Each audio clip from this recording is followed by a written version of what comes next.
Cooper DeJean is the number 18 player on my big board and my third-ranked defensive back in this draft class. He was a 4-star recruit coming out of high school where he played quarterback, wide receiver, and defensive back. He started his career at Iowa as a safety before moving to cornerback. He is 6 foot and a half inch tall, 203 pounds, ran a 4.43 40-yard dash, has 48th percentile arm length, and overall has a 9.89 relative athletic score. DeJean was a first-team All-American as a defensive back and as a punt returner, when he surrendered 0 touchdowns in 2023. In 2022, he was the only cornerback with an 85-plus grade in both coverage and as a run defender by PFF. DeJean has great athleticism and size for the position.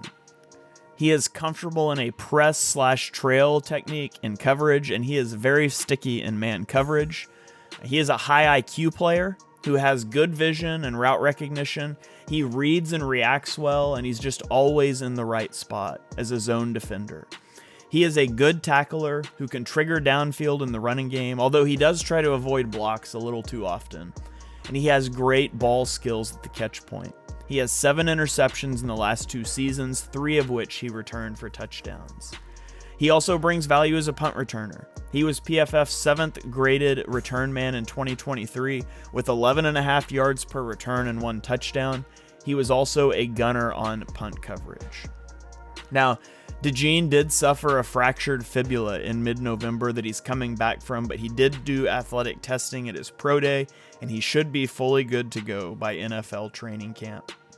He does lack some short area burst, and that leads to separation allowed in man coverage at times. He also struggles to turn and find the ball on deep routes.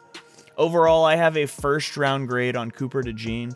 There's been a lot of talk about him playing safety, and while I certainly think he can play safety, I think he can play cornerback as well. He could play either position in a zone scheme. I think he can make an impact at any defensive back position, but if I'm drafting him in the first round, I would be drafting him to start at corner and be a little bit of a move piece for my secondary.